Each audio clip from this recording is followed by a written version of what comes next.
Hi friends, welcome to my channel. இன்னைக்கு பாயாசம் எப்படி பண்றதுன்னு காட்றேன்.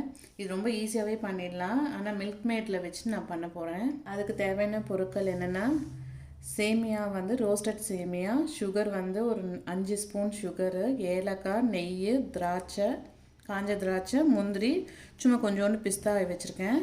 அதுக்கு வந்துட்டு பால் வந்துட்டு ஒரு 1.5 டம்ளர் பால். எப்படி பண்றதுன்னு காட்றேன். கொஞ்சம் நெய் போட்டுக்கிறேன். இது ஆல்ரெடி ரோஸ்டட் சேமியா தான். நம்ம இது கொஞ்சம் வறுத்து எடுத்துக்கலாம் இந்த சேமியாவை. ரொம்ப வேணாம், சும்மா லைட்டாக வறுத்து எடுத்துடலாம் சேமியாவை. சேமியா நம்ம சும்மா வறுத்து எடுத்துட்டோம் இல்லையா. நெக்ஸ்ட்டு வந்துட்டு இந்த மில்க்மேட் ஆட் பண்ணிக்கிறேன்.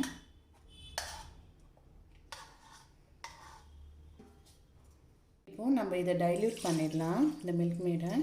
ஆல்ரெடி அந்த டின்னில் நான் கொஞ்சம் தண்ணி ஊற்றி மில்க்மேடில் ஊற்றி எடுத்துட்டேன்.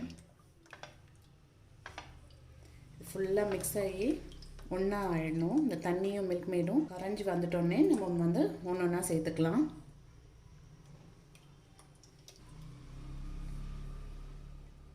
இப்போ வந்து நம்ம இந்த சர்க்கரை சேர்த்துக்கலாம். இதோட நல்லா இந்த சர்க்கரை வந்து மில்க்மேடோட கரைஞ்சி வந்துடணும். இப்போது நம்ம வறுத்து வச்சிருக்க இந்த சேமியா இதில் சேர்த்துக்கலாம். இப்போது நம்ம வச்சுருக்கோம் அந்த பால் 1.5 டம்ளர் பாலையும் இதில் ஆட் பண்ணிக்கிறேன். சேமியா நல்லாவே வெந்துருச்சு சேமியா. இது நல்லா பாயில் ஆகிட்டு வந்துட்ட அப்புறமா நம்ம முந்திரி, திராட்சை இதெல்லாம் வச்சுருக்கோம்னா இது வறுத்து போட்டுட்டோம்னா முடிஞ்சிடுது. சேமியா நல்லா வெந்துருச்சு. நம்ம எப்பயும் பண்ணுற மாதிரி பாயாசம் பண்ணாலும் அதே மாதிரி வந்துட்டு அதை சக்கரை கொஞ்சம் கம்மி பண்ணிவிட்டு மில்க்மேடை ஊற்றிக்க போகிறோம். ஆனால் இந்த மாதிரி பண்ணோன்னா இது அப்படியே ஹோட்டல் டேஸ்ட் அப்படியே வரும். ஸோ இதை நான் அந்த சைடு வச்சுட்டு முந்திரி, திராட்சை எல்லாம் வறுத்துட்டு இதில் சேர்த்துக்கிறேன். நெய் சேர்த்துக்கிறேன்.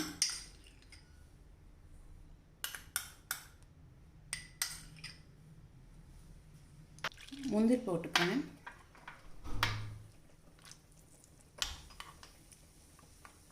சும்மா லைட்டாக ஒரு கோல்டன் கலர் வந்துட்டோன்னே எடுத்துடலாம். இதை முந்திரி இதில் போட்டுட்டேன். நெக்ஸ்ட்டு இந்த திராட்சையும் வறுத்துட்டு இதில் போட்டுக்கலாம்.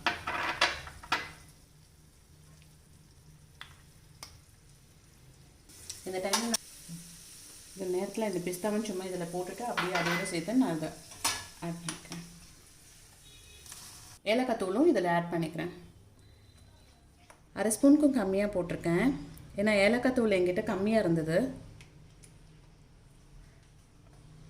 ஸோ முடிஞ்சிடுச்சு. நான் வச்சுட்டு காட்டுறேன். மில்க்மேட் பாயாசம் பண்ணி முடிச்சிட்டேன். இது நம்ம எப்பயும் பண்ணுற மாதிரி பண்ணலாம். டேஸ்ட்டு ஒரே மாதிரி தான் இருக்கும். ஆனால் இந்த மாதிரி பண்ணிங்கன்னா அப்படியே ஹோட்டல் டேஸ்ட் வரும். நீங்களும் ட்ரை பண்ணி பாருங்கள். தேங்க்ஸ் ஃபார் வாட்சிங்.